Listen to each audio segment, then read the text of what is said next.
In negotiations, if you give, then you should get.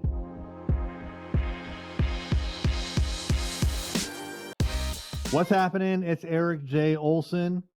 A lot of times in negotiations, actually not even negotiations, just trying to finalize a contract with a prospect, they will have demands of us that are things that we don't normally do or go actually against our policies. They are asking for exceptions. And it's frustrating to me when someone, whether it's a salesperson or an account manager or um, anyone, is like, "Hey, we need to make this change for this particular prospect." So they'll ask us for something like, I'm just going to use an example here. They want to pay net 30, which means they'll pay us 30 days after they get the invoice, whereas we require ACH on the day the invoice comes out. We want to get paid immediately, not in 30 days. So let's just say that a prospect asks for that. What I don't what I don't particularly want to entertain is the ultimatum that it's either their way or the highway. So if I get a sense that that's the case, then it's the highway. I'm not going to be stuck in an ultimatum situation by a prospect. But even when it's phrased as an ultimatum, it's a negotiation, and that's what I want our folks to understand is that just because a client or a prospect asks for something, they've implicitly entered into negotiation with you. What that means is you can negotiate back, right? So let's say that someone, a prospect, says they want net 30. There's a couple different ways you can handle it. One, you can tell them to beat it. Two, you can just give in. Okay, net 30, even though that's not what we want, you give it to them. Three, you negotiate, right? Now, there's a couple different ways you can negotiate this, but if you're going to give them what they want, you should get something in return. All right. Now, maybe what they really want are net terms. And what you should get in return is a lower net term. So instead of net 30, you can negotiate net 14, right?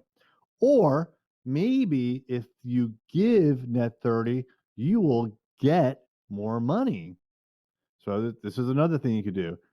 Hey, I can give you net 30 like you requested, but there's going to be $100 invoice upcharge in order to get those net terms that we don't normally offer. You can do that. Why can you do that?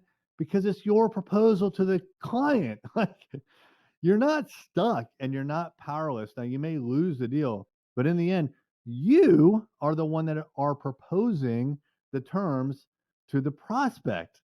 So if you don't want to give net 30 terms, you don't have to give net 30 terms. Now, there could be a consequence of losing the work, but it's your proposal to them. So don't feel like you have to do it. And if you're going to give, get something in return. Now, here's another completely different example, which happened recently, which is that we were negotiating with a law firm and they asked us for a change, something that we don't normally do.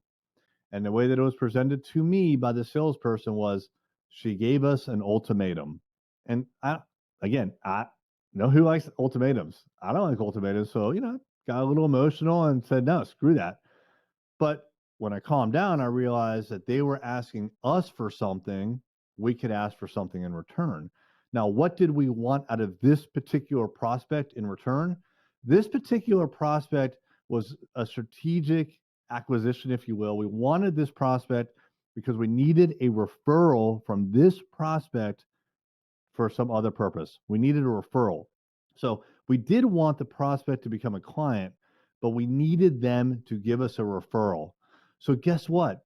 They asked me for something, right? If I gave it, or if I give it, I should get something back. So I told the prospect, I got on the phone with the prospect and I said, "You're asking for something that we don't normally do. Look, maybe we could work something out. But what I want is this referral in 2 months time frame." And the moment that I said it, she said, "Sure, no problem." I said, "Cool, we got a deal." And it was really that simple. But now it's explicit, right? So instead of like me giving into the request, which is not something I wanted to do, and not getting anything in return, I have a promise at least that she'll give us a referral if we do good work, which we should do good work, right? But what I don't want is just to hope, I hope she gives us a referral and we don't even ask for it. So, look, if you give, then you should get. Always remember that in negotiations. Always, if you're going to give, get something in return. Hey there, it's Eric J. Olson. I wanted to let you know about my book, Million Dollar Journey: How to Launch a Seven-Figure Business. This is the story of what it took for me to go from freelancer with no clients, no employees, no revenue, to growing a $1 million business. It took me 8 years and I made a lot of mistakes. And all of those mistakes, and more importantly, lessons learned, are in this book. And we have chapter takeaways, 5 to 15 takeaways that you could apply right now to your business. Check it out on Amazon, $1 Million Journey by me, Eric J. Olson.